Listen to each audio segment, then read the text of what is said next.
Hello students, welcome to DNS. मैं आपकी zoology tutor याशिता ma'am. आज जो हम टॉपिक पढ़ेंगे वो है जीन इंट्रैक्शन। पिछले लेक्चर में हम लोग डिस्कस किए थे कि मेंडलिज्म एक्सटेंशन क्या होता है। तो मेंडल जो है अपना लॉ दिए थे, लेकिन बहुत सारे ऐसे क्रॉसेस हैं, बहुत सारे ऐसे एग्जाम्पल्स हैं जहाँ पे मेंडल के लॉ एप्लीकेबल नहीं होते हैं, या फिर आप ऐसे कह सकते हैं कि उस क्रॉसेस में क्या हो रहा है कि जो मेंडल का जो रेशियो है वो नहीं आ रहा है, बल्कि उस क्रॉस में मॉडिफाइड मेंडल रेशियो देखने को मिल रहा है। इसका रीजन क्या है? इसका रीजन ये है कि मेंडल जब अपना लॉ बताए थे तब वो कहे थे कि सिंपली जो डोमिनेंट रिसेसिव एलील का कंसेप्ट है उसी के हिसाब से इनहेरिटेंस होता है एक जनरेशन से दूसरे जनरेशन में। लेकिन बहुत सारे ऐसे साइंटिस्ट थे जो ये माने कि ये जो सिंगल मॉडल जीन मेंडल दिए हैं उसके अकॉर्डिंग हर प्रोसेस में इनहेरिटेंस नहीं होता है और इसको एक्सटेंड होने की जरूरत है। इसलिए जो है मेंडलिज्म एक्सटेंशन हम लोग डिस्कस किए थे और इसके वजह से मेंडलिज्म एक्सटेंशन देखने को मिलता है। इस मेंडलिज्म एक्सटेंशन का एग्जाम्पल आप कह लीजिए या फिर फैक्टर कहिए या फिर ऐसा कोई क्रॉस जिसके जहां पे क्या हो रहा है, मेंडल के लॉ एप्लीकेबल नहीं हो पा रहे हैं पूरी तरीके से। वो कौन कौन से थे? इनकम्प्लीट डोमिनेंस, को dominance, multiple allelism, environmental factor, फिर जेनेटिक इंटरेक्शन। तो आज जो है हम लोग एक डिस्कस करेंगे एक पार्ट जो कि क्या है, जेनेटिक इंट्रैक्शन या फिर जीन इंट्रैक्शन। ठीक है, तो जो हम लोग जितने भी फैक्टर्स पढ़े थे जो कि रिस्पॉन्सिबल हैं किसके लिए, मेंडलिज्म के एक्सटेंशन के लिए, या फिर आप यूं कह सकते हैं कि ऐसा कोई क्रॉस, ऐसा कोई फैक्टर, ऐसा कोई एग्जाम्पल जहां पे मेंडल के जो लॉ है वो कंप्लीटली एप्लीकेबल नहीं है।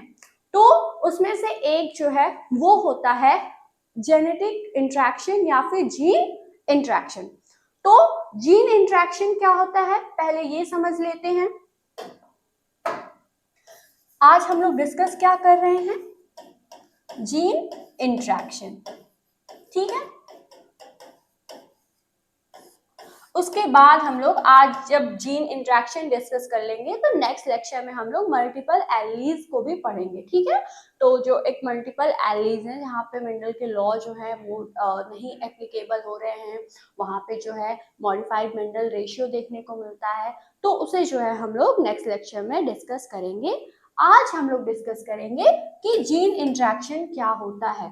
तो जीन इंट्रैक्शन से आपको क्या समझ में आ रहा होगा कि जीन का इंट्रैक्शन, ठीक है, कोई भी जो फैक्टर होता है, कोई भी जो जीन होता है वो एक कैरेक्टर को क्या करता है, एक कैरेक्टर को कंट्रोल करता है और यही जो है इनहेरिटेंस में हेल्पफुल होता है। तो सिंपली जो जीन इंट्रैक्शन है ये क्या है, gene interaction is the process where by a single character is controlled by two or more genes and each genes affect the expression of the other genes involved। देखिए simply क्या होता है कि अगर एक कैरेक्टर है किसी भी इंडिविजुअल का, ठीक है, उसका कोई भी कैरेक्टर है, सॉरी यहाँ पे स्पेलिंग गलत है, कैरेक्टर है तो उसको कौन कंट्रोल करता है, एक जीन कंट्रोल कर रहा है। ठीक है, लेकिन जीन इंट्रैक्शन क्या होता है, जीन इंट्रैक्शन एक ऐसा फेनोमेना है, मतलब एक ऐसा प्रोसेस है जिसमें क्या होता है कि where by a single character, जहां पे एक जो सिंगल कैरेक्टर है उसको कंट्रोल कौन कर रहा है, टू और मोर जीन्स। वहां पे क्या हो रहा है, टू और मोर जीन्स एक सिंगल कैरेक्टर को कंट्रोल कर रहा है। मेंडल का जब हम लोग लॉ पढ़े थे तो उसमें वो बताए थे कि जो एक कैरेक्टर है उसको एक ही जीन डिसाइड करता है, कंट्रोल करता है, भले ही उस जीन के दो अल्टरनेटिव फॉर्म होंगे, क्या होंगे उसमें एलील प्रेजेंट होंगे, डोमिनेंट एलील और रिसेसिव एलील, लेकिन एक ही जीन जो है एक कैरेक्टर को इन्फ्लुएंस करता है, कंट्रोल करता है। लेकिन जीन इंट्रैक्शन एक ऐसा प्रोसेस है, एक ऐसा फिनोमेना है जहां पे क्या होता है, एक कैरेक्टर कितने जीन से कंट्रोल किए जाते हैं, 2 या फिर मोर जीन से कंट्रोल किए जाते हैं। ठीक है, तो 2 या 2 से अधिक जीन्स जब किसी भी इंडिविजुअल में एक कैरेक्टर को कंट्रोल करने लगे तो वो क्या होता है, वो प्रोसेस जीन इंटरेक्शन कहलाता है। और ये जीन इंटरेक्शन जो है मेंडलिज्म के जो लॉ है उनको फॉलो नहीं कर रहा है। ठीक है, तो यहाँ पे जो जीन है ना जिसकी हम लोग बात कर रहे हैं कि 2 या 2 से अधिक जीन एक कैरेक्टर को डिसाइड कर रहा है या कंट्रोल कर रहा है, तो ये जो जीन है ये क्या करता है, ये जो जीन है जो कि कैरेक्टर को डिसाइड कर रहा है वो अफेक्ट करता है एक्सप्रेशन को अदर जीन्स इन्वॉल्व। मतलब जो 2 जीन है या फिर 2 से ज्यादा जीन है जो कि एक कैरेक्टर को क्या कर रहा है, एक्सप्रेस कर रहा है, कंट्रोल कर रहा है, ये जो जीन्स हैं ये आपस में भी एक दूसरे के ऊपर भी अपना क्या करते हैं, इनको अफेक्ट करते हैं, एक दूसरे के एक्सप्रेशन को ये अफेक्ट करते हैं। ठीक है, 2 जीन है या फिर किसी किसी केसेस में 2 से ज्यादा जीन्स होती हैं जिनमें क्या होता है, ये एक कैरेक्टर को तो कंट्रोल कर ही रहे हैं लेकिन जो जीन्स प्रेजेंट हैं वो आपस में एक दूसरे का जो एक्सप्रेशन है उसको भी कंट्रोल कर रहे हैं। ठीक है, तो इसी को हम लोग कहते हैं क्या, gene interaction. Gene interaction can compromise 2 और मोर पेयर्स ऑफ जीन्स। जीन जो इंटरेक्शन है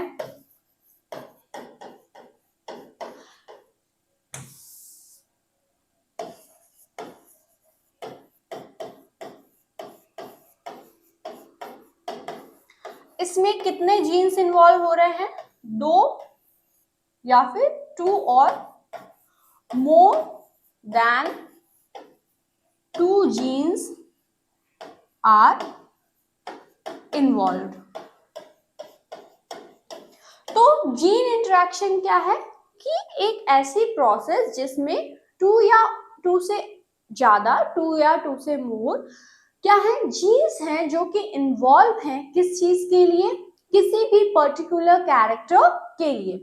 तो ये जो जीन्स इन्वॉल्व हैं, the phenotypic expression of the same character is affected by all the gene interactions involving 2 pairs of non-allelic genes।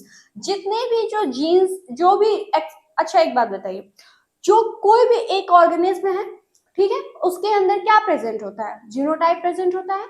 उस genotype के हिसाब से ही क्या होता है, फिनोटाइप एक्सप्रेस होता है। तो जो जीन्स हैं जो कि क्या कर रही हैं, 2 या 2 से अधिक जीन्स आपस में इंटरेक्शन कर रही हैं और एक पर्टिकुलर कैरेक्टर को क्या कर रही हैं, एक्सप्रेस कर रही हैं। तो इसे ऐसे भी कहा जा सकता है कि किसी इंडिविजुअल में जो फिनोटाइप है वो उन जीन्स के वजह से कंट्रोल हो रहा है। वही चीज यहाँ पे लिखी है कि the phenotypic expression of the same character, जो सेम कैरेक्टर है जिसके लिए कौन कौन से जीन्स इन्वॉल्व हैं, 2 या फिर 2 से मोर जीन्स इन्वॉल्व हैं, उनका फिनोटिपिक एक्सप्रेशन मतलब, फिनोटिपिक एक्सप्रेशन मतलब होता है ऐसे कैरेक्टर जो कि विजुअल हो।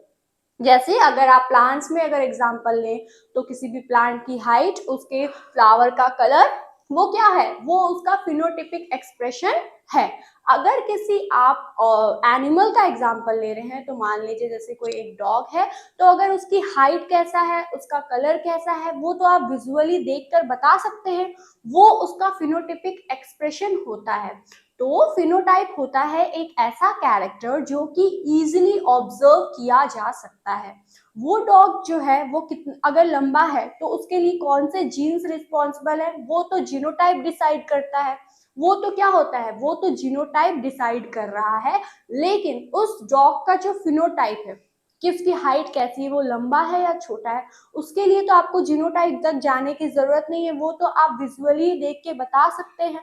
तो ऐसे कैरेक्टर जो कि इजीली ऑब्जर्वेबल होते हैं उनको फिनोटाइपिक कैरेक्टर्स कहते हैं। और ये जो फिनोटाइपिक कैरेक्टर है, ठीक है, ये जो फिनोटाइपिक कैरेक्टर है किस चीज का, सेम कैरेक्टर का फिनोटाइपिक जो एक्सप्रेशन है सेम कैरेक्टर का, वो इफेक्ट किसकी वजह से होता है, all the gene interactions involving two pairs of non-allelic genes। ये जो सेम कैरेक्टर है वो किसके वजह से इफेक्ट होता है?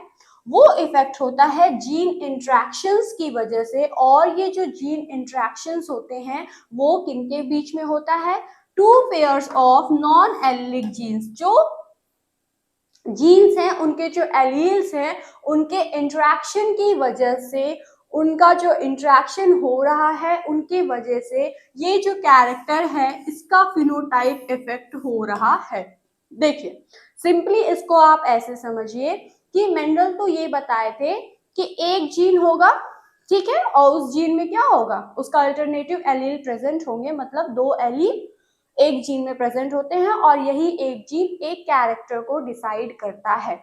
लेकिन ऐसा बहुत सारा एग्जाम्पल है, ऐसा बहुत सारा क्रॉस है जहां पे मेंडल के लॉ एप्लीकेबल या फिर आप कहिए पूरी तरीके से वो वहां पे वो फुल्ली जो है एप्लीकेबल नहीं होते हैं। तो वैसे ही कुछ एग्जाम्पल क्या है?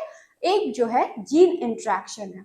जीन इंट्रैक्शन सिंपली एक ऐसी फिनोमेना है जिसमें क्या होता है कि इसमें दो या दो से अधिक जीन जो है एक कैरेक्टर को डिफाइन कर रहे हैं, कंट्रोल कर रहे हैं। तो वो जो इंडिविजुअल है जिसमें एक सेम कैरेक्टर है और वो जो कैरेक्टर है वो दो या दो से अधिक जीन उसको कंट्रोल कर रहा है, तो उसमें क्या होता है कि उसमें जो जीन्स प्रेजेंट हैं उसमें भी एलील प्रेजेंट होंगे। कोई भी जीन एलील से ही मिलकर बना होता है। तो ये जो दो या दो से अधिक एलील हैं जो कि एक पर्टिकुलर कैरेक्टर को कंट्रोल कर रहे हैं किसी भी इंडिविजुअल में जीन इंट्रैक्शंस के थ्रू, तो उनकी जो नॉन एलिक्स हैं, ये देखिए यहाँ पे लिखा है आपका, नॉन एलिक जो जीन्स हैं वो क्या करते हैं? वो जो है आपस में इंट्रैक्शन करते हैं और इंट्रैक्शन की वजह से वो जो है कंट्रोल करते हैं या फिर इफेक्ट करते हैं उस पर्टिकुलर कैरेक्टर को उस इंडिविजुअल के अंदर, ठीक है। Modified dihybrid ratio are produced by this interactions. देखिए जब भी हम लोग बात कर रहे हैं जीन इंट्रैक्शन का तो उसमें क्या होता है, उसमें जो है मेंडल के जो डाइहाइब्रिड क्रॉस का जो रेशियो है ना वो नहीं आता है, मॉडिफाइड डाइहाइब्रिड रेशियो देखने को मिलता है। जैसे अगर आप किस चीज की बात कर रहे हैं, आप बात कर रहे हैं मेंडल की डाइहाइब्रिड क्रॉस, ठीक है। तो अगर आप इसका क्या है जीनोटिपिक रेशियो या डिस्कस कर रहे हैं या फिर फिनोटिपिक रेशियो डिस्कस कर रहे हैं,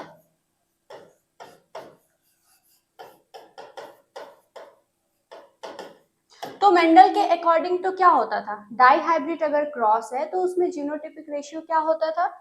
जीनोटिपिक रेशियो होता था 1:2:2:1:1, ठीक है। और अगर आप फिनोटिपिक रेशियो की बात करें किसमें? डाइहाइब्रिड क्रॉस की मेंडल में, ठीक है। मेंडल लॉ के अकॉर्डिंग अगर डाइहाइब्रिड क्रॉस है तो उसका फिनोटिपिक रेशियो होना चाहिए 9:3:3:1, 9:3:3:1।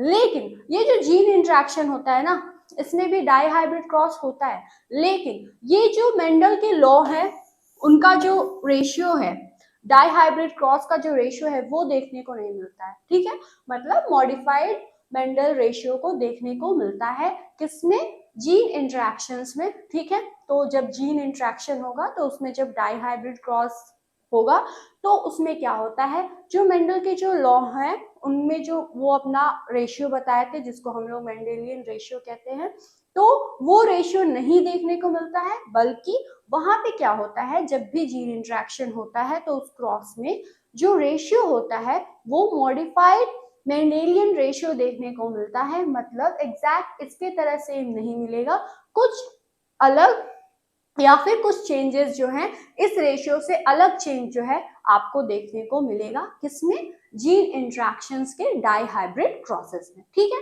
तो आई होप आपको ये चीज समझ में आ गई होगी। पहली बात ये कि जीन इंट्रैक्शन क्या होता है, तो जब एक कैरेक्टर दो या दो से अधिक जीन के वजह से कंट्रोल होने लगे तो उसी को जीन इंट्रैक्शन कहते हैं, क्योंकि ये जो जीन्स हैं वो आपस में इंटरेक्ट करते हैं और आपस में इंटरेक्ट होने के बाद उस कैरेक्टर को कंट्रोल करते हैं। जीन इंटरेक्शन में क्या होता है, मेंडल का जो रेशियो है डाई हाइब्रिड क्रॉस का वो एग्जैक्ट सेम नहीं आता है। इसमें जब क्रॉसिंग होती है डाई हाइब्रिड क्रॉस में तब मॉडिफाइड मेंडल रेशियो देखने को मिलता है। ठीक है, तो ये हो गया जीन इंटरेक्शन। जीन इंटरेक्शन की अगर बात की जाए तो जो जीन इंटरेक्शन है ये दो तरह का होता है। जीन इंटरेक्शन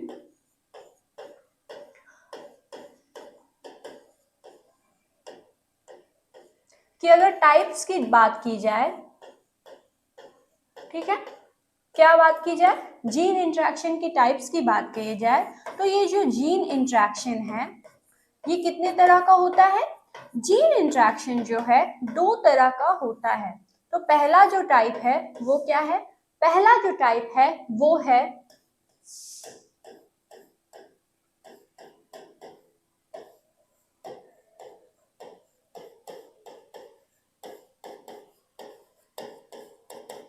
पहला जो टाइप है उसको कहते हैं एलिलिक जीन इंटरेक्शन। दूसरा जो टाइप है जीन इंटरेक्शन का उसको कहा जाता है non allylic gene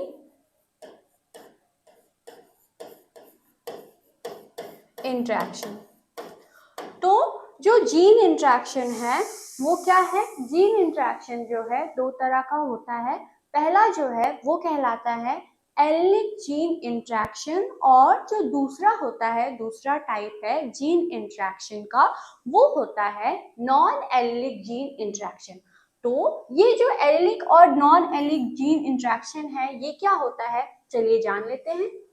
gene interaction are divided into two category. Gene interaction कितने कैटेगरी में डिवाइडेड है, दो कैटेगरी में डिवाइडेड है, मतलब इसके दो टाइप्स हैं। कौन कौन से, तो पहला जो है वो है एलिलिक, ठीक है, तो एलिलिक जीन इंटरेक्शन। इसी एलिलिक जीन इंटरेक्शन का एक और नाम है वो है नॉन एपिस्टैटिक जीन इंटरेक्शन। ठीक है, तो ये जो पहला टाइप है क्या, एलिलिक जीन इंटरेक्शन, इसका एक और नाम भी है जो कि क्या है, नॉन एपिस्टैटिक जीन इंटरेक्शन। ठीक है, तो ये दूसरा टाइप हो गया किसका, नॉन एपिस्टैटिक जीन इंटरेक्शन। ठीक है, ये किसका नाम है, एलिलिक इंटरेक्शन का ही नाम है। तो आप जो है एलिलिक इंटरेक्शन भी लिख सकते हैं या फिर नॉन एपिस्टैटिक जीन इंटरेक्शन भी लिख सकते हैं। दूसरा जो टाइप है वो क्या है, एक मिनट पहले इसको डिस्कस कर लेते हैं कि ये जो है क्या एलिलिक जीन इंटरेक्शन, इसमें क्या होता है। तो these gene interactions occur between the alleles of a single gene। ठीक है, तो ये जो एलिलिक इंटरेक्शन है वो किसकी वजह से होता है, ये इंटरेक्शन की वजह से होता है। एक जो जीन है उसमें जो एलील्स प्रेजेंट है उन्हीं के इंटरेक्शन की वजह से ये जीन इंटरेक्शन देखने को मिलता है। देखिए, भले ही दो जीन्स या फिर more than two genes present है और क्या कर रहे हैं, एक कैरेक्टर को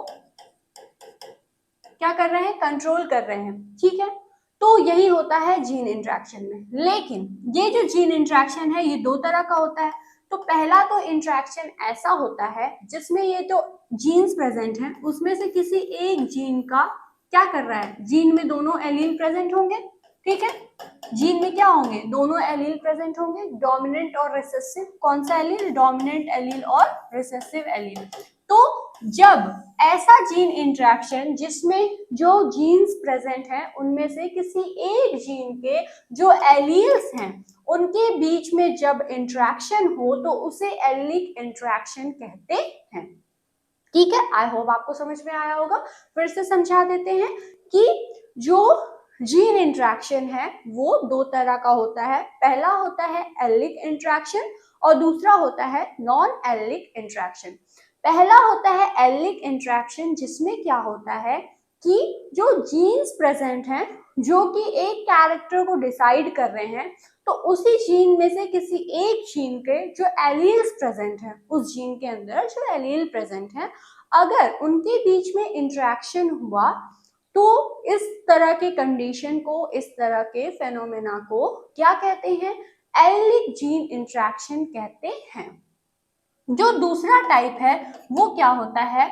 नॉन एलिक इंटरेक्शन, या फिर इसी का एक और नाम है जो कि क्या है? Epistatic gene interaction. ठीक है, तो जो दूसरा टाइप है वो है नॉन एलिक जीन इंटरेक्शन, या फिर इसका दूसरा नाम epistatic gene interaction.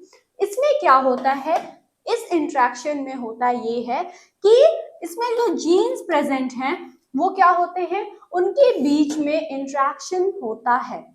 This gene interaction involves interaction between genes on identical or distinct chromosomes. देखिए, एलिक इंटरेक्शन में तो जो जीन के अंदर एलील प्रेजेंट हैं उनके बीच में क्या हो रहा है? इंटरेक्शन हो रहा है, इस वजह से जीन इंटरेक्शन देखने को मिल रहा है। लेकिन जो सेकेंड टाइप है जो कि नॉन एलिक जीन इंटरेक्शन है, उसमें क्या होता है कि जो जीन्स प्रेजेंट हैं, भले ही वो जीन्स सेम क्रोमोसोम पर प्रेजेंट हो या फिर डिफरेंट क्रोमोसोम पे प्रेजेंट हो, उनके बीच में जब जीन्स के बीच में इंटरेक्शन होता है तब उसे नॉन एलिक जीन इंटरेक्शन कहा जाता है। ठीक है, तो जीन इंटरेक्शन क्या है?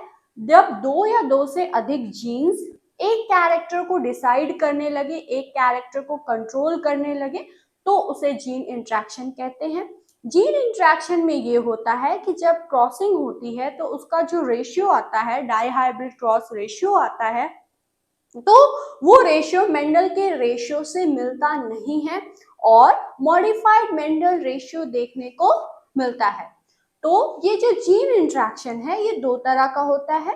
पहला जो है वो है एलिक जीन इंटरेक्शन, जिसमें क्या होता है कि ये जो 2 या 2 से अधिक जीन्स प्रेजेंट हैं जो कि एक कैरेक्टर को डिसाइड कर रहा है, तो इन जीन में से किसी एक जीन के जो एलील्स हैं उनके बीच में इंटरेक्शन होता है, जिसके वजह से क्या होता है? जीन इंटरेक्शन देखने को मिलता है। और इसी तरह का जीन इंटरेक्शन जो कि एलील्स की वजह से, किसी एक जीन के एलील्स के इंटरेक्शन की वजह से देखने को मिले, उसी को हम लोग क्या कहते हैं?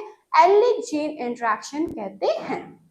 दूसरा जो टाइप है वो है नॉन एलिक जीन इंटरेक्शन, जिसमें क्या होता है कि जो कि जीन्स प्रेजेंट है, ठीक है, जो कि एक कैरेक्टर को डिसाइड कर रहे हैं, तो जब ये जीन्स आपस में इंटरेक्ट होने लगे, और ये जो जीन्स जो कि इंटरेक्ट हो रहे हैं वो क्या हो सकते हैं? वो सेम क्रोमोसोम पे भी प्रेजेंट हो सकते हैं, आइडेंटिकल जिसे कह रहे हैं कि आइडेंटिकल क्रोमोसोम पर भी प्रेजेंट हो सकते हैं, या फिर डिस्टेंट जो डिफरेंट क्रोमोसोम है उस पर भी प्रेजेंट हो सकता है।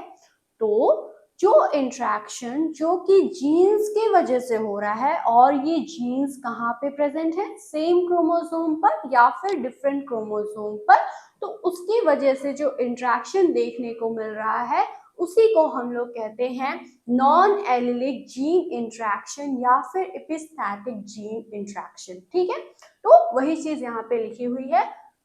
अब जो है हम लोग ये पढ़ लिए हैं कि जीन इंटरेक्शन क्या होता है, और ये जो है इसमें कैसे क्या हो रहा है कि मॉडिफाइड मेंडल रेशियो देखने को मिल रहा है। इसके अगर टाइप की बात की जाए तो इसके दो टाइप्स होते हैं। ठीक है, तो पहला जो टाइप है वो क्या है?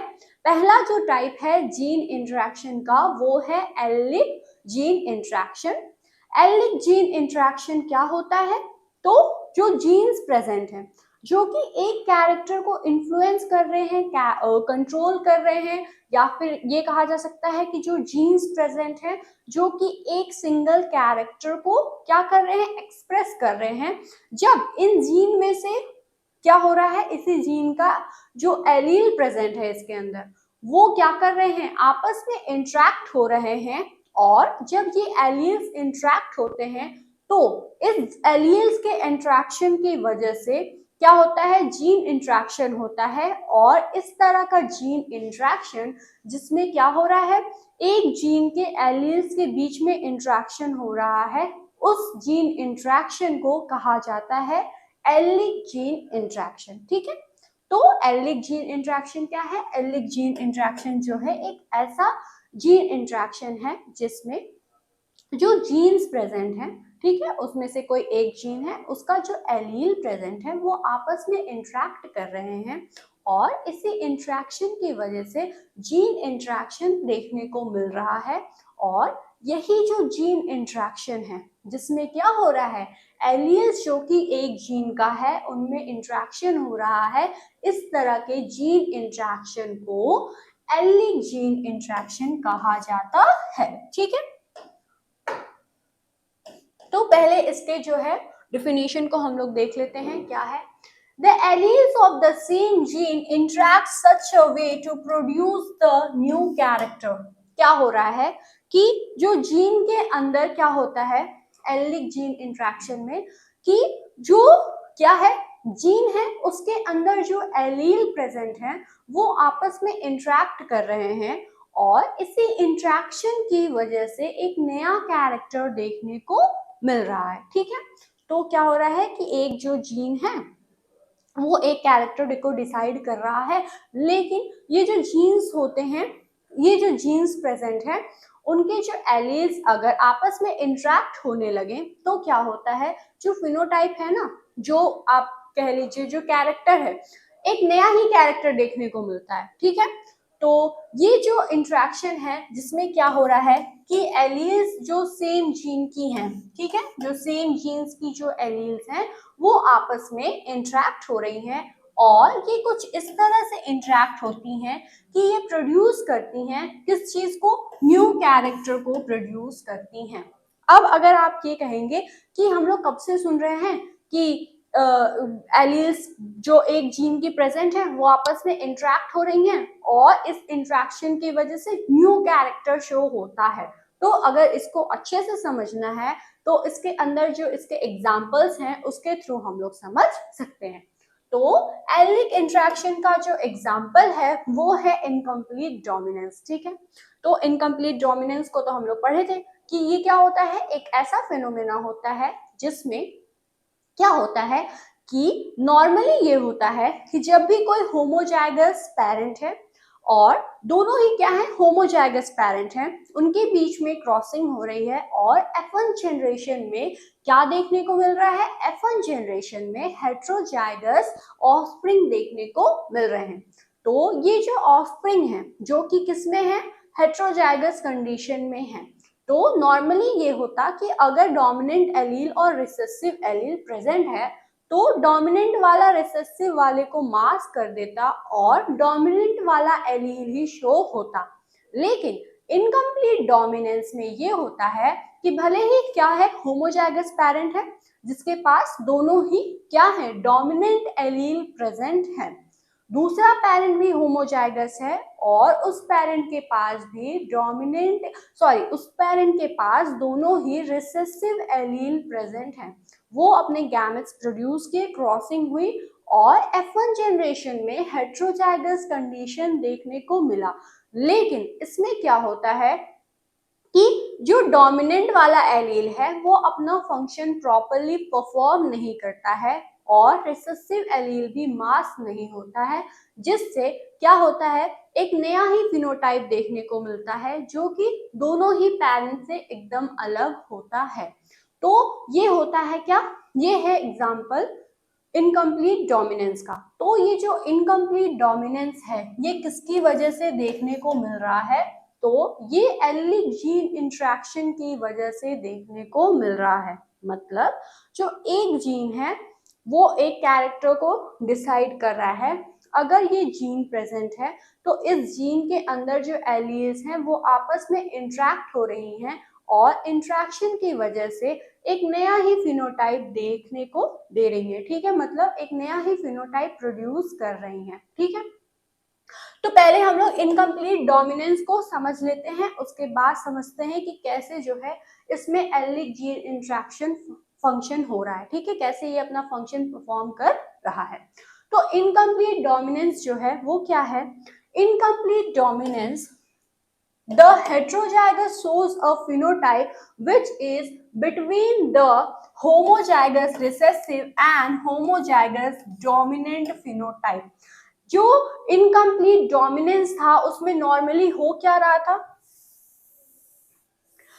इनकम्प्लीट डोमिनेंस में हम लोग ये देखे थे, किसका एग्जाम्पल देखे थे हम लोग? स्नैपड्रैगन का, ठीक है। उसमें क्या हुआ था? उसमें यही हुआ था कि इसमें हम लोग डिस्कस किए थे फ्लावर के कलर को। तो एक जो पेरेंट था उसका क्या था? रेड कलर का फ्लावर था, और ये जो है होमोजाइगस कंडीशन में था, ठीक है। होमोजाइगस कंडीशन में था ये पेरेंट, ठीक है। और ये क्या है? डोमिनेंट है, ठीक है। रेड कलर है और होमोजाइगस कंडीशन में पेरेंट है, और ये डोमिनेंट एलील दोनों के पास प्रेजेंट है। दूसरा जो पेरेंट है वो क्या, कौन से कलर का था? उसका फ्लावर जो है वाइट कलर का था, ठीक है। और ये होमोजाइगस था, और ये जो रेड है ये क्या है? रेड कलर का जो फ्लावर था वो डोमिनेंट कंडीशन में प्रेजेंट था। तो दो तरह के पेरेंट दोनों ही क्या हैं? होमोजाइगस हैं, ठीक है। ये जो दोनों ही पेरेंट होमोजाइगस हैं, तो एक पेरेंट जो है उसमें दोनों ही डोमिनेंट एलील प्रेजेंट है, दूसरा जो पेरेंट है उसमें दोनों ही रिसेसिव एलील प्रेजेंट है। तो इनके बीच में जब क्रॉसिंग होती है तो F1 जनरेशन में, इसको किसी और कलर से रिप्रेजेंट करते हैं, तो जब इनके बीच में क्रॉसिंग होती है तब क्या होता है?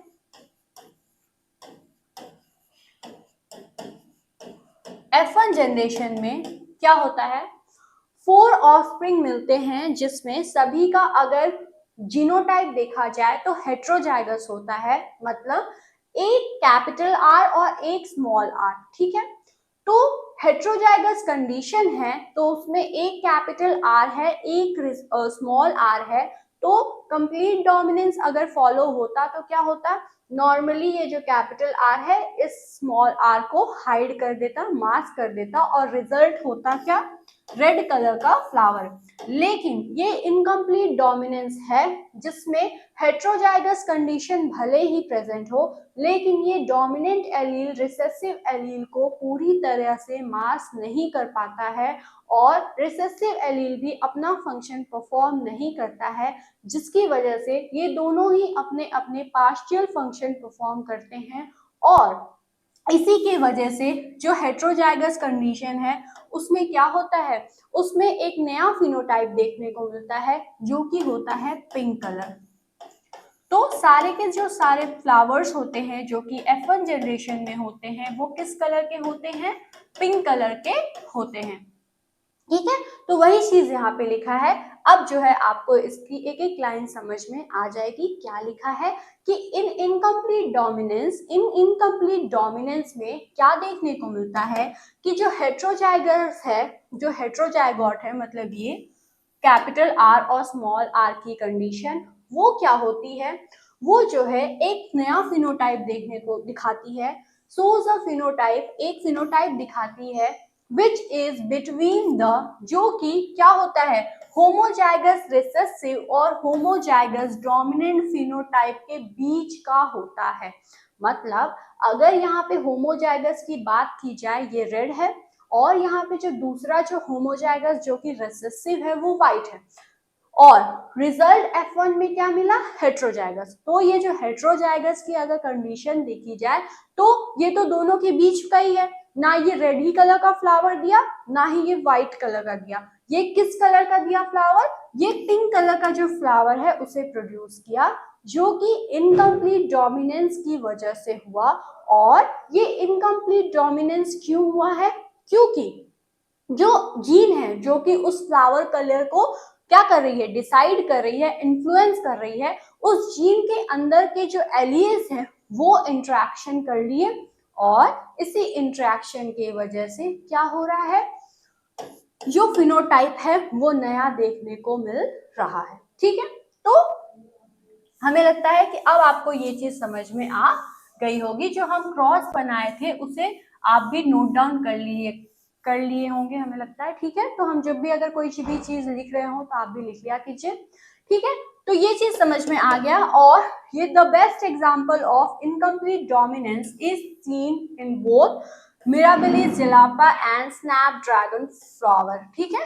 तो ये जो इनकम्प्लीट डोमिनेंस है वो किसमें देखने को मिलता है, तो मिराबिलिस jalapa और स्नैपड्रैगन जो फ्लावर है उसमें जो है ये इनकम्प्लीट डोमिनेंस देखने को मिलता है, ठीक है।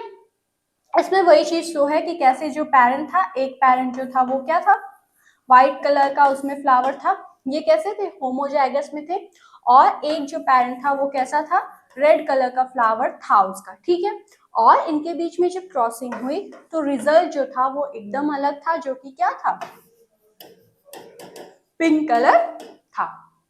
तो ये जो इनकम्प्लीट डोमिनेंस है वो किसकी वजह से देखने को मिला है, इनकम्प्लीट जो डोमिनेंस है वो एलेलिक इंटरेक्शन की वजह से देखने को मिला है, जिसमें जो एक जीन है जो कि एक कैरेक्टर को डिसाइड कर रहा है, उसके जो एलील्स उसमें जो प्रेजेंट हैं वो आपस में इंटरेक्शन कर लिए, और उस इंटरेक्शन की वजह से जब क्रॉसिंग हुई तो जो फिनोटाइप था वो क्या था, वो अलग ही देखने को मिलता है।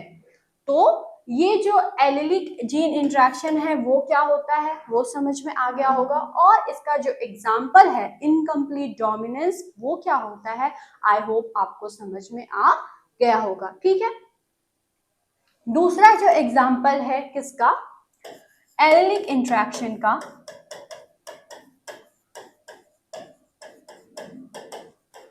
उसको डिस्कस कर लेते हैं, वो है कोडोमिनेंस, ठीक है। तो कोडोमिनेंस क्या होता है, codominance is the condition in which both the alleles of a gene pair in a heterozygous condition are expressed fully with neither or being dominant recessive to other, ठीक है। The best example of codominance is coat color of cattle। देखिए codominance जो है एक ऐसी condition है जिसमें क्या होता है कि दोनों के दोनों जो एलील हैं वो क्या करते हैं, अपना अपना डोमिनेंसी शो करते हैं। देखिए जैसे क्या हो रहा है, एक होमोजाइगस पेरेंट होगा और एक हेट्रोजाइगस, सॉरी दोनों ही होमोजाइगस पेरेंट होंगे। तो एक जो होमोजाइगस पेरेंट होगा उसमें क्या होगा, दोनों के दोनों ही एलील क्या होंगे, अगर ये एक मान लीजिए कोई एग्जाम्पल है, यहाँ पे दो पेरेंट्स हैं, ठीक है।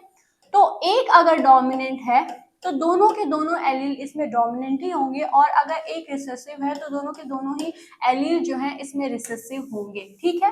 तो पेरेंट कैसे हैं, पेरेंट जो है दोनों के दोनों होमोजाइगस कंडीशन में हैं, जिसमें से एक पेरेंट में दोनों ही एलील्स जो प्रेजेंट हैं वो डोमिनेंट होंगी, और जो दूसरा पेरेंट है उसमें जो दोनों एलील्स प्रेजेंट हैं वो क्या होंगी, दोनों के दोनों ही रिसेसिव होंगी। जब क्रॉसिंग होगा और F1 जनरेशन देखने को मिलेगा तब उस F1 जनरेशन में तो हेट्रोजाइगस कंडीशन आएगी, मतलब जो ऑर्गेनिज्म होंगे उनमें हेट्रोजाइगस की कंडीशन होगी।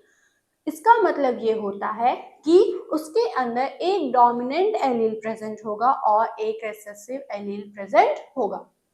तो इस हेट्रोजाइगस कंडीशन में जब कोडोमिनेंस होता है तब ये होता है कि जो डोमिनेंट एलील है वो अपनी डोमिनेंसी शो करता है, और जो रिसेसिव एलील है वो भी हाइड नहीं होता है, वो दोनों के दोनों ही अपना डोमिनेंस शो करते हैं, ठीक है।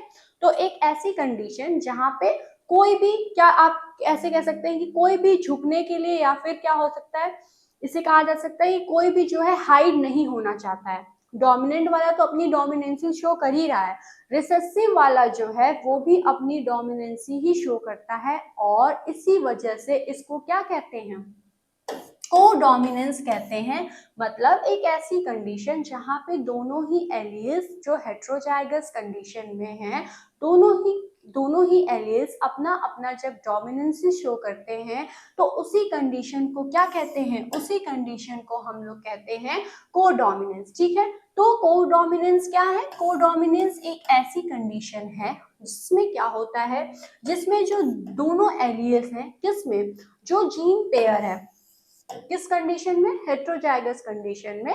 हेट्रोजाइगस कंडीशन में जो जीन पेयर है, मतलब एक डोमिनेंट एलील और एक रिसेसिव एलील, तो इस हेट्रोजाइगस कंडीशन में जिसमें एक डोमिनेंट एलील प्रेजेंट है और एक रिसेसिव एलील प्रेजेंट है, इस कंडीशन में क्या होता है, इसके दोनों के जो दोनों एलील्स हैं वो क्या करते हैं, वो जो है फुल्ली एक्सप्रेस्ड होना चाहते हैं, मतलब वो दोनों ही अपना अपना कैरेक्टर शो करना चाहते हैं और वो दोनों के दोनों ही क्या हो रहे हैं, अपनी डोमिनेंसी दिखा रहे हैं, अपने आप को एक्सप्रेस करना चाहते हैं। नाइदर वन बीइंग, कोई भी उन दोनों में से कोई भी जो है वो क्या कर रहा है, वो जो है दोनों के दोनों ही अपना कैरेक्टर को डिसाइड कर रहे हैं, अपने जो एक्सप्रेसिविटी है, अपना जो है कि डोमिनेंट वाला भी डिसाइड कर रहा है कि नहीं हम ही एक्सप्रेस होंगे, जो रिसेसिव वाला है वो भी झुकने के लिए, हाइड होने के लिए तैयार नहीं है, वो भी यही सोच रहा है कि हम ही अपना कैरेक्टर एक्सप्रेस करें। तो one being dominant and the other being to other, ठीक है। तो एक ऐसी कंडीशन जिसमें क्या है, हेट्रोजाइगस की कंडीशन है और फुल्ली एक्सप्रेस, जिसमें जो है दोनों के दोनों ही जो एलील्स हैं वो क्या कर रहे हैं, फुल्ली एक्सप्रेस हो रहे हैं, with neither one being dominant और रिसेसिव टू द अदर। जिसमें क्या है, जिसमें दोनों के दोनों एलील्स ये सोच रहे हैं कि हम एक्सप्रेस हो, हम एक्सप्रेस हो, कोई भी जो है क्या कर रहा है, ये डोमिनेंट और रिसेसिव वाला जो है कॉन्सेप्ट उसको फॉलो ही नहीं कर रहा है। जो डोमिनेंट वाला है वो तो अपना डोमिनेंस शो कर ही रहा है, जो रिसेसिव वाला है वो भी क्या कर रहा है, वो भी अपने आप को रिसेसिव नहीं मान रहा है और अपनी डोमिनेंसी शो कर रहा है। जिसमें ये होता है कि दोनों के दोनों ही एलील्स जब अपनी डोमिनेंसी शो करें तो उसे को डोमिनेंस कहा जाता है। और इसका जो एग्जाम्पल है वो है coat colours of the cattle, ठीक है। तो जो क्या होता है, जो कोट कलर होता है कैटल्स का, उसमें जो है कोडोमिनेंस देखने को मिलता है।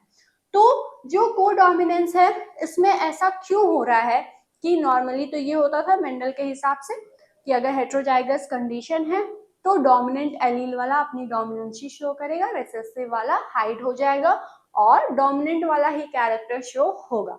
लेकिन एक ऐसी कंडीशन जहाँ पे होमोजाइगस दोनों ही पेरेंट हैं, एक में डोमिनेंट एलील दोनों में क्या हो रहा है, एक पेरेंट में डोमिनेंट एलील प्रेजेंट है, दूसरे में रिसेसिव एलील प्रेजेंट है, दोनों जब क्रॉसिंग हो रही है तो हेट्रोजाइगस कंडीशन मिल रही है। उस हेट्रोजाइगस कंडीशन में दोनों ही एलील्स जो हैं वो क्या कर रही हैं, अपनी डोमिनेंसी शो कर रही हैं, दोनों ही को डोमिनेंस शो कर रहे हैं और इस वजह से क्या हो रहा है, उस जो माइस का जो कलर है या फिर आप कहिए जो कैटल का जो कलर है वो इफेक्ट हो रहा है। तो ये जो कंडीशन है को डोमिनेंस की, वो किसके वजह से देखने को मिल रही है, ये कंडीशन जो है एलेलिक इंट्रैक्शन की वजह से देखने को मिल रही है।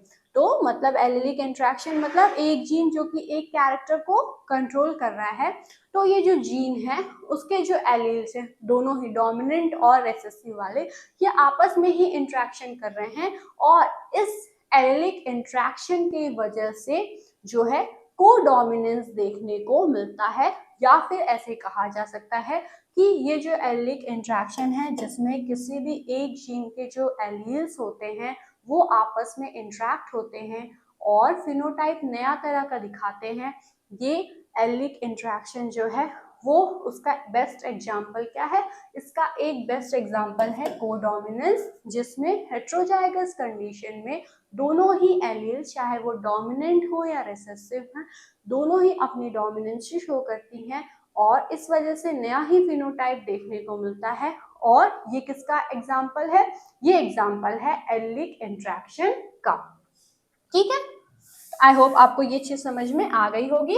अब हम लोग नेक्स्ट डिस्कस करेंगे कि ये जो हम लोग बात कर रहे हैं किस चीज की, कि ये एलेलिक इंट्रैक्शन देखने को मिल रहा है किसमें, ये एलेलिक इंट्रैक्शन देखने को मिलता है बहुत सारे ऑर्गेनिज्म में। पहला एग्जाम्पल हम लोग डिस्कस किए थे क्या, इनकम्प्लीट डोमिनेंस का, दूसरा जो है हम लोग कोडोमिनेंस को डिस्कस कर रहे हैं। तो ये जो कोडोमिनेंस है इसको एग्जाम्पल के थ्रू समझते हैं कि कैसे जो है कलर है, कोट कलर कैटल्स में उसमें कोडोमिनेंस कैसे देखने को मिलता है। ठीक है, तो सबसे पहले हम लोग देख लेते हैं फिनोटाइप। किस चीज का? फिनोटाइप है पेरेंट का। ठीक है, तो ये जो पेरेंट है, ठीक है, उनका ये जो है फिनोटाइप है। फिनोटाइप क्या होता है? किसी भी इंडिविजुअल का और ऑब्जर्वेबल जो कैरेक्टर होता है वही उसका फिनोटाइप कहलाता है। यहाँ पे फिनोटाइप, किस फिनोटाइप को हम लोग डिस्कस कर रहे हैं? तो कोट कलर को डिस्कस कर रहे हैं। तो ये हो गया क्या? पेरेंट, जो कि किस कंडीशन में है? होमोजाइगस कंडीशन में है।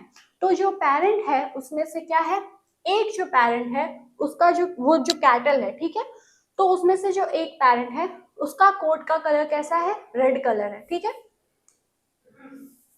उसका जो कोट का कलर है वो कैसा है? रेड कलर का है, और इसी को हम लोग रेड कैटल कह रहे हैं। ठीक है, तो जो दूसरा कैटल है जो कि क्या है? होमोजाइगस कंडीशन में है। जो दोनों ही पेरेंट्स हैं वो किस कंडीशन में है? दोनों ही पेरेंट्स होमोजाइगस कंडीशन में हैं। तो जो दूसरा पेरेंट है वो, उसका जो कैटल है, ठीक है, उसका जो कैटल है उसका जो कोट कलर है वो क्या है? वाइट है। ठीक है, तो दो पेरेंट है। ठीक है, हम लोग कैटल को डिस्कस कर रहे हैं। तो कैटल क्या होते हैं? कैटल जो है ऐसे ऐसे एनिमल्स जिनको हम लोग रियर करते हैं, जिनको हम लोग क्या कहते हैं? पालते हैं, उन्हीं को कैटल कहा जाता है ना। तो इसी तरह एक कैटल को हम लोग डिस्कस कर रहे हैं जिसमें जो पेरेंट हैं दोनों के दोनों वो है होमोजाइगस कंडीशन में, और उस कैटल के कोट कलर को हम लोग डिस्कस कर रहे हैं। तो एक जो पेरेंट है उसका कोट कलर कैसा है? रेड कलर का। दूसरा जो पेरेंट है उसका जो कोट कलर है वो कैसा है? वाइट कलर का है। तो एक जो पेरेंट है अगर वो रेड कलर का है और होमोजाइगस कंडीशन में है तो वो कैसे कलर का है? वो जो है रेड कलर का है। ठीक है, और जो दूसरा पेरेंट है जो कि क्या है? व्हाइट कलर का है, वो भी डोमिनेंट कंडीशन में ही प्रेजेंट है। ठीक है, तो अब हमें लगता है आपको समझ में आ गया होगा कि क्यों ऐसा होता है कि डोमिनेंट और रिसेसिव का कंसेप्ट यहाँ पे नहीं होता है।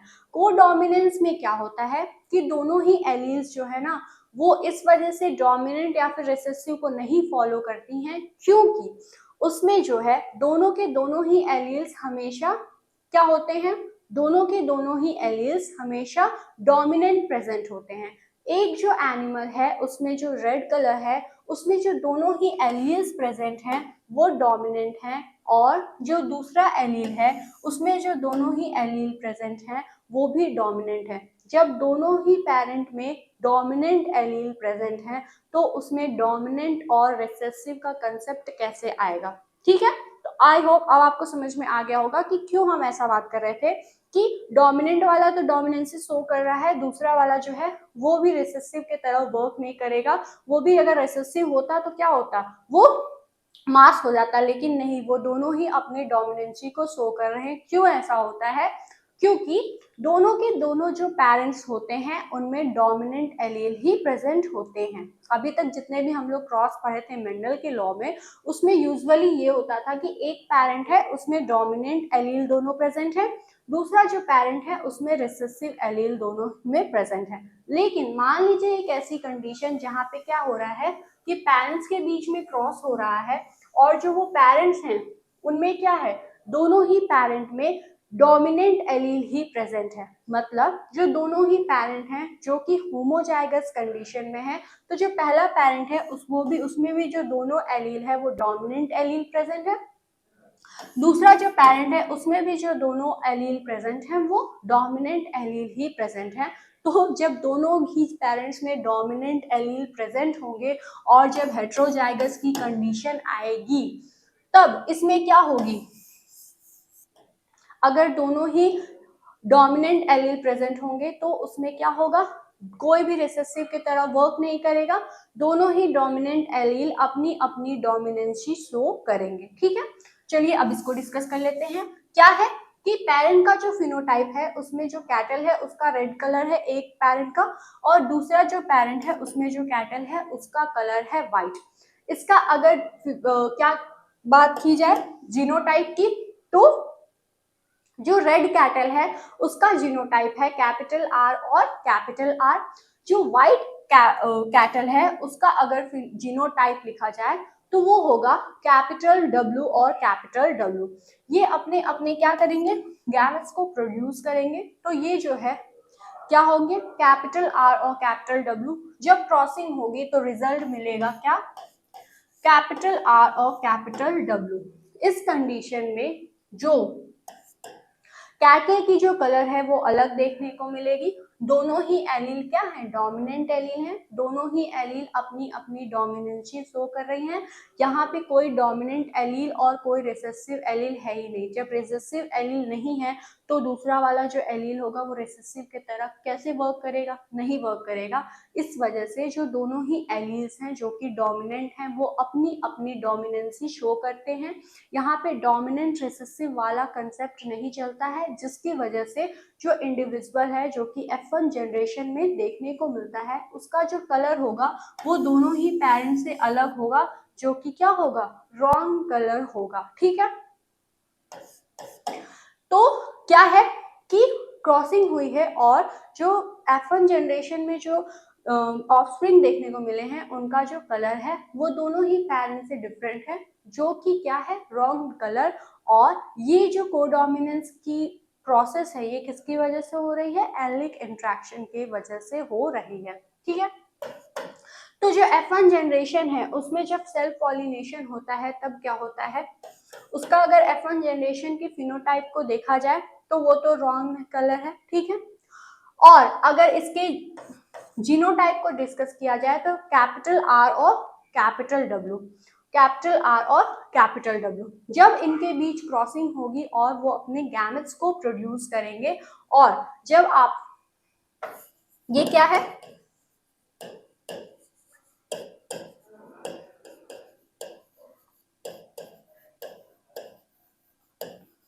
ये हो गया पुनेट चेकर बोर्ड। ठीक है, तो अब क्या हो रहा है, अब जो है F1 जनरेशन में जो ऑफस्प्रिंग प्रोड्यूस हुए हैं उनके बीच में जब क्रॉसिंग होती है और जब पुनेट चेकर बोर्ड में आप रेशियो देखेंगे तो कैसे होगा, पहले आप इस तरह से पुनेट चेकर बोर्ड बना लेंगे जहां पे ये क्या रिप्रेजेंट कर रहा है, ये सिंबल फीमेल को और ये मेल को। ठीक है, तो capital R capital W, capital R capital W. ठीक है, और जब आप कॉम्बिनेशन देखेंगे इसमें जो जीनोटाइप का वो कैसा होगा, पहला जो कॉम्बिनेशन होगा वो कैसा होगा, क्योंकि हम अभी यहाँ पे बना के दिखा देते हैं, ये बहुत छोटा लिखा हुआ है। पहला जो है वो क्या है,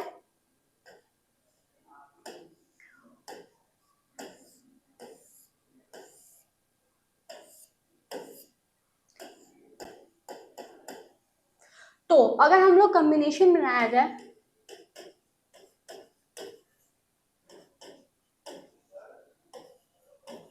ठीक है, ये कुछ इस तरह से कॉम्बिनेशन देखने को मिलेगा। तो इस ऑफस्प्रिंग में जिसमें दोनों ही कैपिटल आर और कैपिटल आर प्रेजेंट होगा तो इसका जो फिनोटाइप होगा वो कैसा होगा, ये रेड कलर का होगा। इस ऑफस्प्रिंग में जिसमें एक आर और एक डब्ल्यू प्रेजेंट है, मतलब एक कैपिटल आर और एक कैपिटल डब्ल्यू प्रेजेंट है, तो इसमें कोडोमिनेंस देखने को मिलेगा जहां पे दोनों ही एलील्स डोमिनेंट हैं। तो कोई भी रिसेसिव की तरह वर्क नहीं करेगी, कोई भी जो डोमिनेंट रिसेसिव वाला कंसेप्ट है वो यहाँ पे वर्क नहीं करेगा, कोडोमिनेंस होगा। और इसका कलर कैसा होगा, रॉ कलर होगा। ठीक है, रॉ कलर होगा और इसका भी वही चीज होगा, यहाँ पे भी कोडोमिनेंस होगा। ठीक है, और ये जो कंडीशन है जिसमें क्या है, जिसमें दोनों के दोनों एलील्स जो हैं वो सेम प्रेजेंट हैं, कैपिटल डब्ल्यू और कैपिटल डब्ल्यू। इसका मतलब ये होगा कि जो कैटल का जो कोट कलर होगा वो व्हाइट होगा। ठीक है, तो ये जो एग्जाम्पल है वो कोडोमिनेंस का है, जिसमें ये शो होता है कि जो दोनों पेरेंट हैं वो दोनों के दोनों पेरेंट होमोजाइगस कंडीशन में हैं। लेकिन यहाँ पे जो डिफरेंस ये है कि बाकी जो प्रोसेस थे जैसे कि मेंडल के जो लॉ हम लोग पढ़ रहे थे तब ये जो दोनों पेरेंट प्रेजेंट थे होमोजाइगस में, उसमें से क्या हो रहा था कि एक जो पेरेंट है वो कंप्लीटली दोनों ही डोमिनेंट एलील को रख रहा था और दूसरा जो पेरेंट था वो रेसेसिव एलील उसमें थे। लेकिन कोडोमिनेंस में ये होता है कि दोनों ही पेरेंट जो हैं वो होमोजाइगस कंडीशन में हैं। एक पेरेंट में दोनों ही जो है डोमिनेंट एलील प्रेजेंट है, दूसरे पेरेंट में भी डोमिनेंट एलील प्रेजेंट है। जब इनके बीच क्रॉसिंग होती है तब इस कंडीशन में जो ऑफस्प्रिंग मिलते हैं वो क्या होते हैं, उस ऑफस्प्रिंग में दोनों के दोनों ही एलील डोमिनेंट होते हैं। तो ऐसी कंडीशन जहाँ पे दोनों के दोनों एलील डोमिनेंट होंगे तो ऑब्वियस सी बात है कोई भी रेसेसिव की तरह वर्क तो नहीं करेगा, दोनों ही अपनी अपनी डोमिनेंसी शो करेंगे। और जब दोनों ही एलील अपनी अपनी डोमिनेंसी शो करते हैं तब एक नया फिनोटाइप देखने को मिलता है, एक ऐसा कलर जो कि क्या हो, दोनों ही पेरेंट से मैच ना कर रहा हो। जब इस F1 जनरेशन को क्रॉसिंग होगी, इनकी F1 जनरेशन के बीच क्रॉसिंग होगी, तब क्या रिजल्ट मिलता है कि एक जो ऑफस्प्रिंग है वो रेड कलर का होता है, एक जो ऑफस्प्रिंग है वो व्हाइट कलर का होता है। मतलब ये दोनों ऑफस्प्रिंग जो है अपने पेरेंट को रिसेंबल कर रहे हैं, अपने पेरेंट की तरह इनका कलर है, ठीक है। लेकिन जो दो ऑफस्प्रिंग होंगे वो क्या होंगे, वो एक ऐसा फिनोटाइप होगा जो कि क्या होगा, जो कि कोडोमिनेंस शो करेगा, क्योंकि उस ऑफस्प्रिंग में दोनों ही एलील डोमिनेंट प्रेजेंट है। तो ये जो कोडोमिनेंस की जो कंसेप्ट है, ठीक है, क्या है, कोडोमिनेंस की जो कंसेप्ट है वो किसकी वजह से होता है, ये जो है एलिक इंटरेक्शन की वजह से होता है। ये जो एलील्स हैं जो कि एक जीन में प्रेजेंट होते हैं, जब एक जीन के जो एलील्स हैं वो आपस में इंटरेक्शन करने लगे तब एलिक इंटरेक्शन होता है और ये एलिक इंटरेक्शन की वजह से नया फिनोटाइप देखने को मिलता है ऑफस्प्रिंग में, जो कि डिफरेंट होता है पेरेंट से। और ये जो एलिक इंटरेक्शन है मेंडल के लॉ को फॉलो नहीं करता है, ठीक है। तो एलिक इंटरेक्शन क्या होता है वो समझ में आ गया होगा, और इनकम्प्लीट डोमिनेंस और कोडोमिनेंस क्या होता है आई होप आपको समझ में आ गया होगा। जो नेक्स्ट लेक्चर है, सॉरी जो नेक्स्ट टॉपिक है वो क्या है, वो है नॉन एलिक जीन इंटरेक्शन, ठीक है। तो जो दूसरा टाइप है, जैसे कि हम लोग जीन इंटरेक्शन को पढ़ रहे हैं तो उसमें पहला टाइप तो हम लोग एलिक इंटरेक्शन को अच्छे से डिस्कस कर लिए कि कैसे एक जीन अगर एक कैरेक्टर को कंट्रोल कर रहा है तो उसके वो जो है अगर उसके जो जीन्स हैं, ठीक है, वो जो जीन है उसमें जो एलील प्रेजेंट है अगर वो इंटरेक्शन करने लगे तब क्या होता है, तब जो है जो ऑफस्प्रिंग मिलती हैं उनका जो फिनोटाइप होता है वो डिफरेंट शो होने लगता है। और इसका एग्जाम्पल जो था वो इनकम्प्लीट डोमिनेंस, जो कि स्नैपड्रैगन, मिराबेलिस जलापा, ठीक है। तो ये जो 4 o'clock प्लांट है, स्नैपड्रैगन है, इसमें क्या होता है, इनकम्प्लीट डोमिनेंस देखने को मिलता है, जिसमें जो है हेट्रोजाइगस कंडीशन में क्या होता है, डोमिनेंट और रिसेसिव एलील दोनों ही प्रेजेंट होते हैं लेकिन वो अपना पार्शियली फंक्शन परफॉर्म करते हैं, जिसकी वजह से एक नया फिनोटाइप देखने को मिलता है, जो कि क्या होगा, बीच का कंडीशन होता है पेरेंट, दोनों ही पेरेंट के फिनोटाइप का, ठीक है। और ये कंडीशन क्यों होती है, क्योंकि वो जो जीन है जो कि उस कैरेक्टर को कंट्रोल कर रहा है उसके एलील्स आपस में इंटरेक्शन शो किए। दूसरा एग्जाम्पल था कोडोमिनेंस का, जिसमें दोनों ही पेरेंट में डोमिनेंट एलील ही प्रेजेंट है, तो जब उनका क्रॉसिंग होता है तो वो जो ऑफस्प्रिंग है उसमें दोनों ही डोमिनेंट एलील प्रेजेंट है, जिसकी वजह से क्या होता है, दोनों ही एलील अपनी अपनी डोमिनेंसी शो करते हैं और कोडोमिनेंस होता है, एक नया फिनोटाइप देखने को मिलता है जो कि दोनों ही पेरेंट से अलग होता है।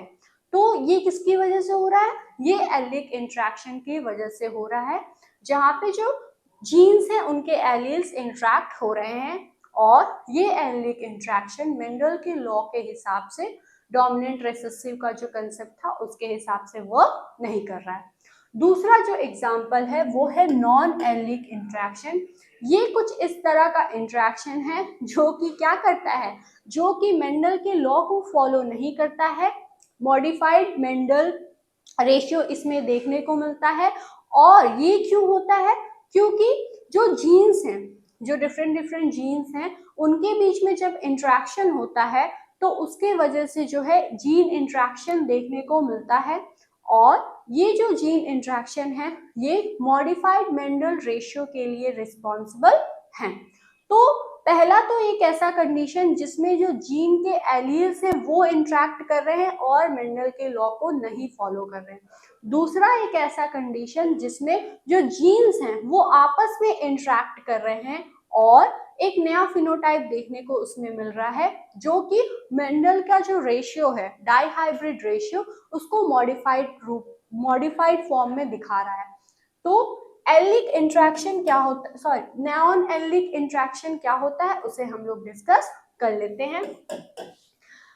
जो नॉन एलिक जीन इंटरेक्शन है इसमें क्या होता है, इन inter allelic genetic interaction the independent non-homologous genes located on the same or different chromosome interact with one another for the expression of single genotypic trait of an organism।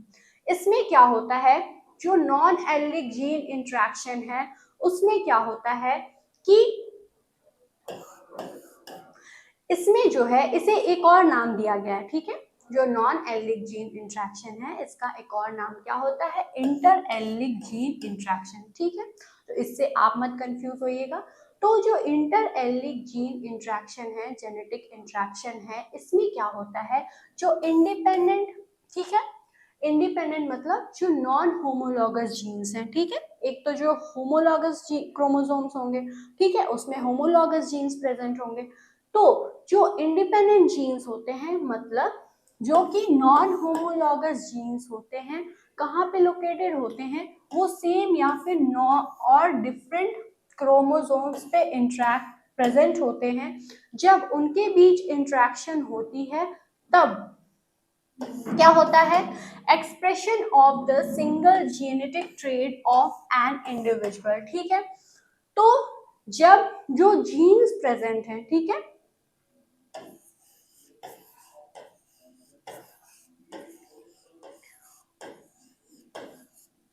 ये क्या है, ये क्रोमोसोम है, इस पे क्या प्रेजेंट होंगे, genes present होंगे, ठीक है।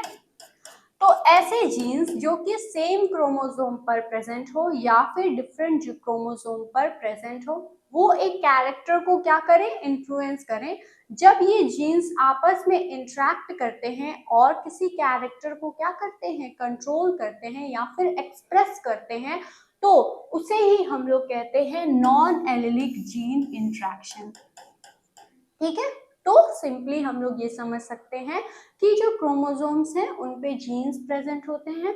तो ये जो जीन्स हैं जो कि सेम क्रोमोसोम पर प्रेजेंट हैं या फिर क्या है, डिफरेंट क्रोमोसोम पर प्रेजेंट है, जब ये जीन्स आपस में इंटरेक्शन शो करती हैं तो इस इंटरेक्शन की वजह से नया फिनोटाइप देखने को मिलता है उस ऑर्गेनिज्म में।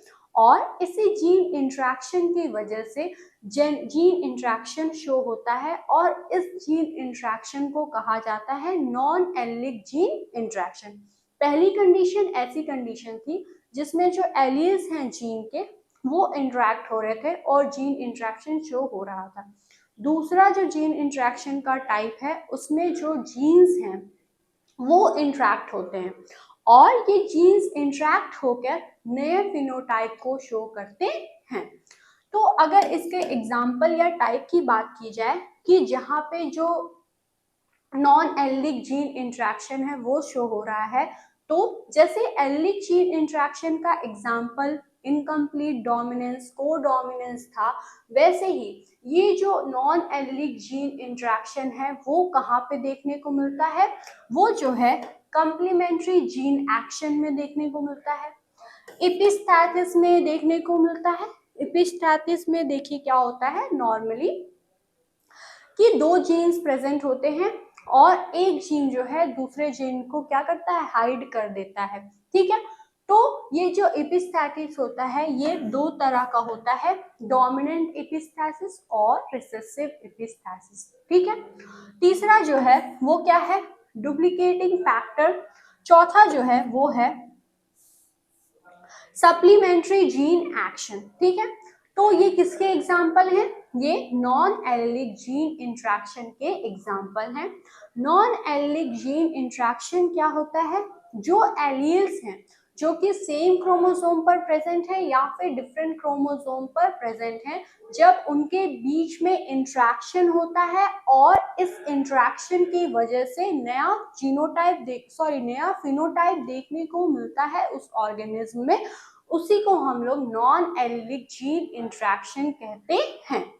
ये नॉन एलिलिक जीन इंट्रैक्शन की वजह से मेंडल का जो रेशियो है वो क्या होता है? वो मॉडिफाइड मेंडल रेशियो देखने को मिलता है।